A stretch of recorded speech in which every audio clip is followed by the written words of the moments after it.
Il y a combien de commandements? 10, n'est-ce pas? Eh bien, moi, je vais en ajouter un 11e, qui est le plus important. Enfin, je ne sais pas si c'est le plus important, mais qui est très important. Quel est ce 11e commandement? Crée, invente, réfléchit. Crée, invente, réfléchit. Les 10 commandements te disent, tu fais ceci, tu ne fais pas cela. Un chemin. On est sur des rails. Halal, haram. Sharia, la loi. C'est bon pour des enfants, c'est bon pour des gens primitifs. C'est bon pour des gens qui ont besoin qu'on leur dise à chaque instant quoi faire, comment faire. Jésus, dans l'Évangile, ne vient pas nous donner des préceptes nouveaux, des formules, des recettes. Non. Il nous traite en adulte, en homme responsable. Il nous donne un seul commandement, aime. Et saint Augustin ajoute, aime et fais ce que tu veux. Ça veut dire que si tu aimes, tu trouveras le chemin. Tu sauras inventer. Pourquoi je dis cela aujourd'hui? Eh bien, parce que l'Évangile nous montre Jésus au milieu d'une foule qui bouchait les portes et qui s'accumulait, s'agglutinait autour de Jésus. Et arrivent 4 hommes qui portent un paralysé sur un brancard. Jésus est au milieu de la foule, cœur de la maison, comment l'atteindre? La première réaction aurait été de dire « Ma fiche faïda, il n'y a rien à faire. On verra après. Ou tant pis, c'est fini. » Eh bien non. Ces gens se disent, ils se creusent la tête. Ils se creusent la tête en se disant, eh bien si on ne peut pas avancer comme ça, on avancera comme ça. Ils montent sur le toit. Les toits de l'époque n'étaient pas de béton, heureusement. Ils écartent les quelques obstacles et puis ils parachutent le bonhomme devant Jésus. Sympathique, intéressant. Ils n'ont pas calé devant la difficulté. Ils n'ont pas dit, il n'y a rien à faire, ma fiche faïda. Non. Tout à l'heure, nous chantions, au début de cette messe, il y a toujours un chemin devant nous, un bateau, un train, une rive. Il y a toujours un chemin devant nous. Toujours. C'est pas comme ça, ce sera comme ça, ce sera comme ça, ce sera... Quelle leçon pour nous? Nous sommes trop habitués à ce qu'on nous dise « fais, ne fais pas ». Mon père, qu'est-ce que je dois faire? Je n'en sais rien. Comment vous n'en savez rien? Vous êtes un prêtre et en plus un jésuite qui savent tout, bien sûr. Alors, eh bien, quand quelqu'un vous vient avec un problème, il faut le renvoyer à lui-même. Réfléchis, invente, crée, trouve toi-même la solution. Ça ne veut pas dire qu'on ne va pas le conseiller, l'aider, bien sûr. Ce qui fait en partie, en grande partie, que le monde arabe est un monde en sommeil, un monde qui s'est arrêté de grandir et de progresser, c'est justement la conception d'une loi, d'une charia. On attend que Dieu vous dise « fais cela, ne le fais pas ». Ou on attend que Dieu le fasse à notre place? On prie. Ce serait très bien de prier. C'est pas moi qui vais vous dire de ne pas prier. Mais tu prieras après avoir fait tout ce que tu peux pour résoudre ton problème ou le problème des autres.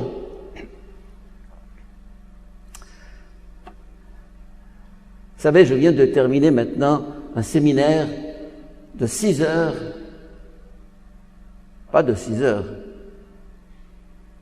3 fois 6, 18 heures, sur l'athéisme, al-ilhad. L'athéisme est une protestation de l'homme face à un Dieu qui fait tout, qui a la réponse à tout, la baguette magique. L'homme ne veut plus de cela. Il a grandi, il est devenu adulte, il est mûr pour la liberté, il est mûr pour créer lui-même un monde nouveau, dont il était question dans la première lecture d'aujourd'hui. Voici que je fais un monde nouveau. Ne le voyez-vous pas? Il est là, il est à l'horizon. Il bouillonne au fond de nous. Mais il faut le mettre au monde, faire naître, l'inventer, le créer. Tout est à faire. L'Égypte, 1 million de kilomètres carrés. 96% du désert. Alors Nasser a fait le haut barrage, bravo.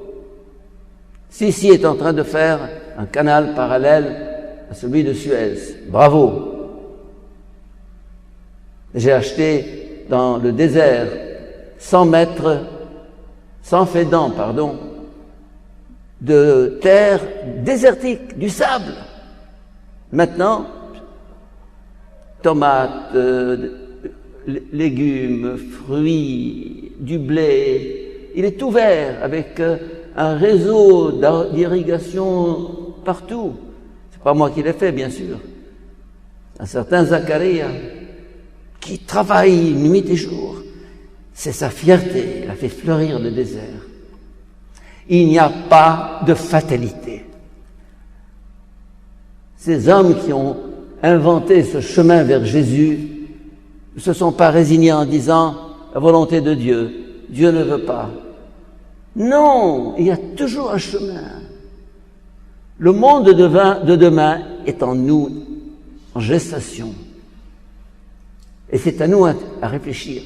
Mais nous réfléchissons dans beaucoup de domaines, mais souvent nous calons en disant la volonté de Dieu, Rabbena Yisahil, Rabbena Mawgoud, Rabbena. Et c'est pour ça qu'il y a de l'athéisme, parce que la nouvelle génération et beaucoup de l'ancienne génération ont compris ce que disait Karl Marx il y a déjà plus d'un siècle, ou 2 siècles même, la religion opium du peuple. La religion opium du peuple. Et trop souvent, la religion endort l'homme. C'est pour ça que je veux ajouter ce 11e commandement. Vous allez me dire, tu ne vas pas changer la Bible. Je ne vais pas la changer. Mais je trouve que il faut sortir de cette apathie qui nous habite souvent. Par exemple, puisque nous sommes ici chez les Jésuites, les Jésuites ont commencé leur présence en Égypte en 1882 par un grand collège que vous pouvez voir à Abu Dardar là-bas, qui est devenu maintenant Mudirat al-Amn. Ils ont trouvé qu'une porte s'ouvrait. Ils sont venus, un collège à Alexandrie, un collège au Caire, et puis, en 1919, suite à la Première Guerre mondiale, il n'y avait plus de jésuites. Pour tenir 2 collèges, on en a fermé un, celui d'Alexandrie. Et ils avaient aussi un terrain vague qui allait de la rue Port Saïd jusqu'à la mer. Du sable. J'ai connu cette période du sable. Et puis il y a un jésuite, le père Deleuze, que j'ai connu aussi, qui a été mon guide spirituel au moment de ma vocation, a dit « Créons un centre d'étudiants ». Qui le lui a dit? Personne. Il s'est dit, on a un terrain, il y a des besoins. L'université était là, avec des étudiants, un centre d'étudiants. Et il a fait la bibliothèque. Et il a construit cette immense maison avec les deux ailes de l'église et du théâtre et l'entre-deux. Et puis, il y a 14 ans, on s'est aperçu que les jeunes ne lisaient plus, que la bibliothèque était inutile. Il y avait Internet.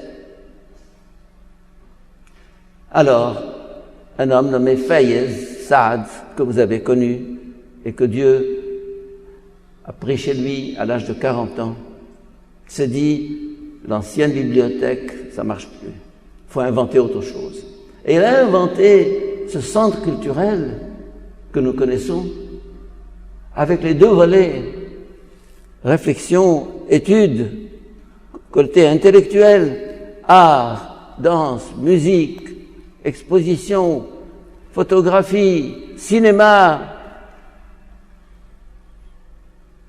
Et nous avons ce que nous avons. Et avant-hier, j'étais là dans la cour avec une foule de jeunes, chrétiens, musulmans, les voilés, les pas voilés, les dévoilés, tout ce que vous voulez. Ah, je me suis dit,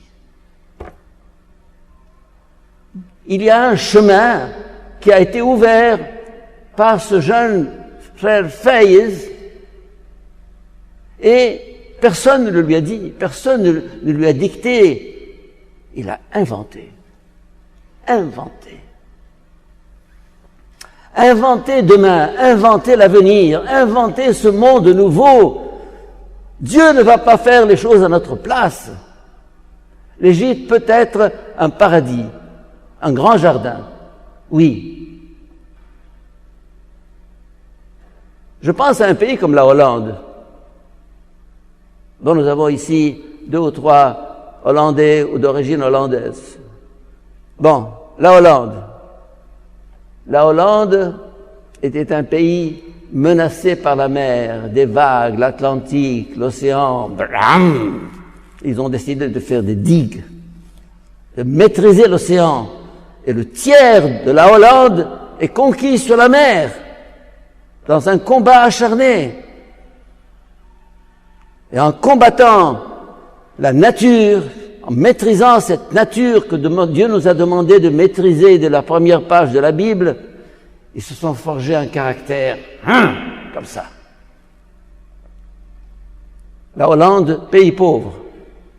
La Hollande, pays riche. Par l'effort de créativité. Le Japon, pays pauvre. 80% de montagnes, de rochers.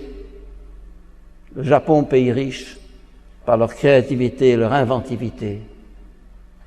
La Suisse, pays pauvre.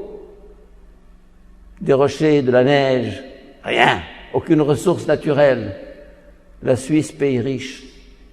Ils ont inventé l'horlogerie, la technique de précision, et le tourisme, etc. Mes chers amis, nous avons 1000 prétextes pour nous croiser les bras et pour attendre. Nous avons 1000 prétextes pour attendre que Dieu agisse à notre place. Il ne le fera pas.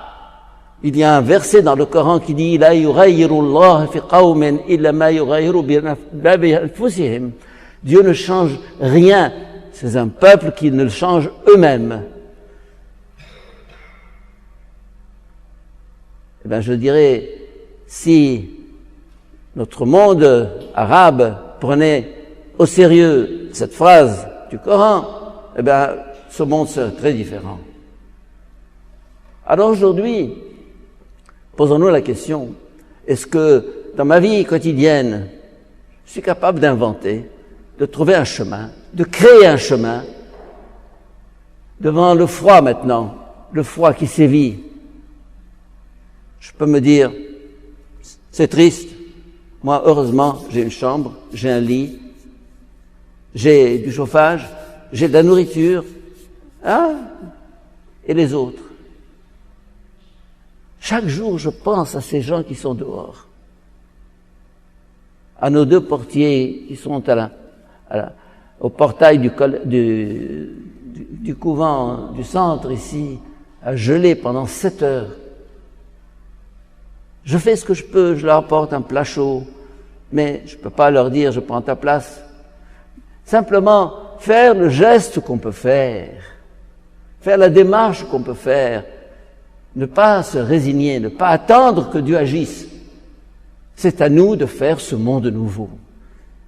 L'évangile d'aujourd'hui nous interpelle, invente une solution, ouvre une porte, crée un chemin, et ce monde de demain naîtra.